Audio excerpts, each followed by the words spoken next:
Hello everyone, welcome to the second part of this tutorial about how to create a chronometer in Java.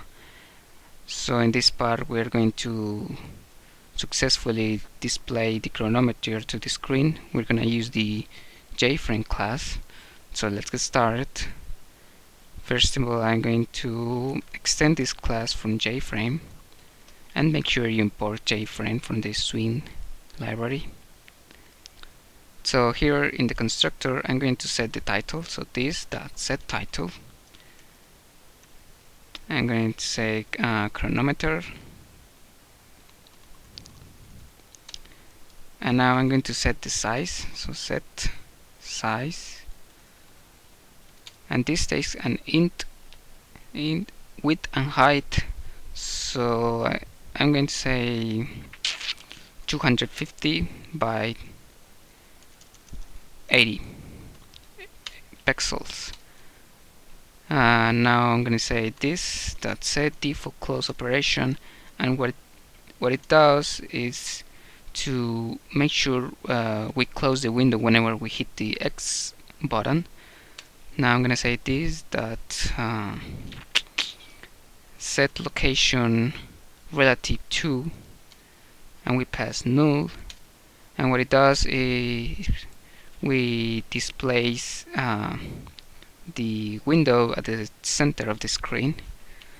So now I'm going to go here. I'm going to say chronometer dot set visible.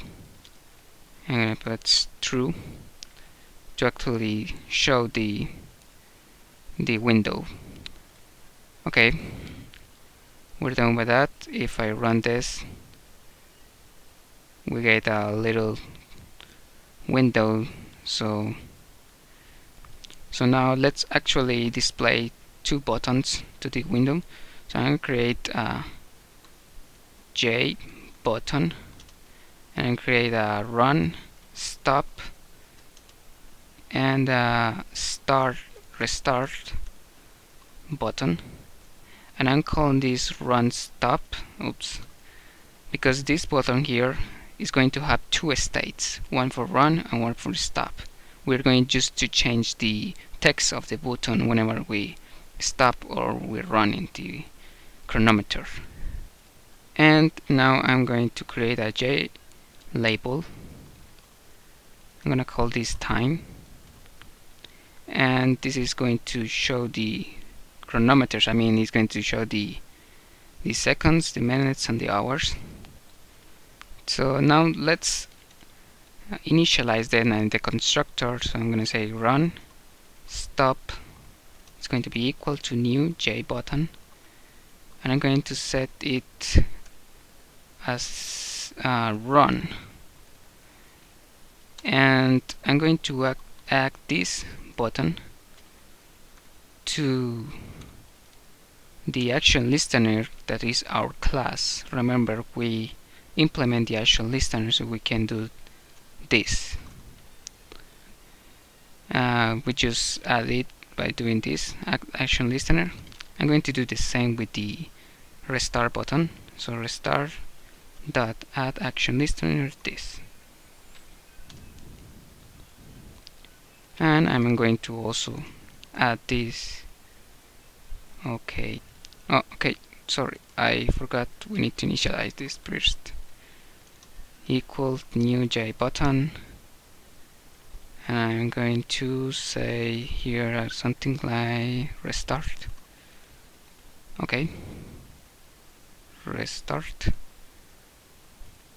Okay, so now we're going to come to this action event. This method trigger all the events, so we need to know where the event is coming. So we're going to say if a dot get source, and this is the object who trigger the event. So we need to say instance of, and we have to ask what is the object. So we need to say if it's the class timer.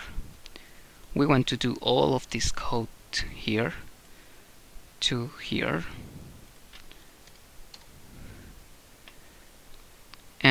we we don't want to do anything more in here. Yes, good. We don't want to do anything of the code below, so I'm just gonna say here return, because this method is called each second, and obviously it doesn't mean we hit the button. It just means it's the chronometer running. But what if the event is triggered by the buttons? So we're going to say here, okay, this return statement is here. Okay, so we're going to say else if at the get source instance of J button. It means we hit a button. So we're going to manage all the actions the buttons made in this part. So first of all, I'm going to create a JButton object and call this button, and set equal to e.getSource. But we need to cast this because it is the J button we're working. Okay, now we're going to ask which button was triggered. So in here we already asked what object. We know it's a J button, but we need to ask which button was triggered, was hit, I mean. So if button dot get text dot equals, so in here we're going to ask if the button was the run button, what do we want to do? Well, we want to, first of all, we want to start the chronometer. So we're going to say chronometer dot start. I mean chronometer, sorry, it's Spanish word. Then I'm going to set this button text, so button dot set text. So we're going to change the state of this button, so it's not going to be longer, it's going to be run, but it's going to be stop. Okay, now if the button, I'm going to copy this.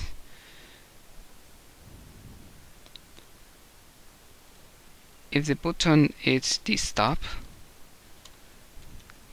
button, we're just going to say the opposite, chronometer dot stop, and again we're going to set the text, button dot set text to run.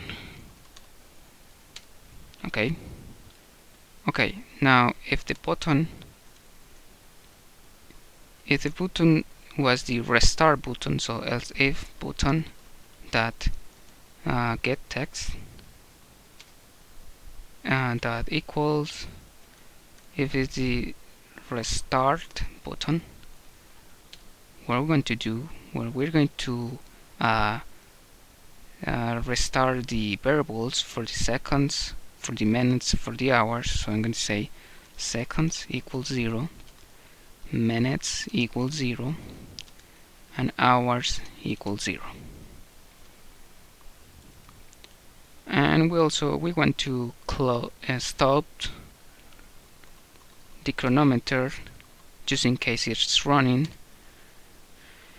So now let's use this JLabel time we created. I'm going to initialize it here. So time dot, it's equal to new JLabel, and I'm going to initialize it to, okay, we need to initialize it right before these variables because we're going to use them. So at the beginning we say hours plus, okay, plus just minutes this is actually 0, 0, 0, but we want to make it look pretty, right? Plus seconds. Okay. Now I'm going to set here the time label, set text to write this right. It's pretty much the same. We are restarting the chronometer, and we need to say the same right here, just before the return.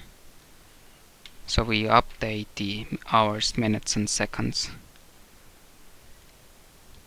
Okay, everything is pretty much ready. The next thing, we're gonna delete this line. We don't want to start it here.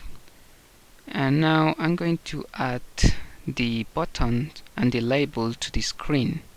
I mean to the window. But first we need to set a layout for the window. So I'm going to say this that get content pane. I'm going to say that set layout, and we're going to say new flow layout, and I'm going to say flow layout dot left. Make sure you import flow layout manager, and the flow layout, what it basically does, what it does is to get a position to our button and our label in line from left to right. If you don't understand this, please go ahead and look it up on the internet. There are many articles about it. It's pretty important to know about how layers works. Okay, so I'm going to add our button and our labels right here. So I'm going to say this dot add, as simple as that. Oops. Again, add, and I'm going first to add the run stop button, and capitalize this, and now this dot add, oh fucking man, that add the restart, and finally I'm going to add the label, so time. Okay, that should pretty much do everything. Let's go and run this, and there we go. This is our chronometer. I'm going to run this to see if it works. It starts counting. If I press stop, it stops it. Run again. Stop again and restart to 0, 0, 0. Run again. So yeah, that's pretty much it. It was a long tutorial. Thanks guys for watching it. I'm sorry if my English wasn't correctly. I'm still learning. Please, I'll try my best. If you couldn't understand, I'm sorry. I promise I'll try my best for the next time. Bye.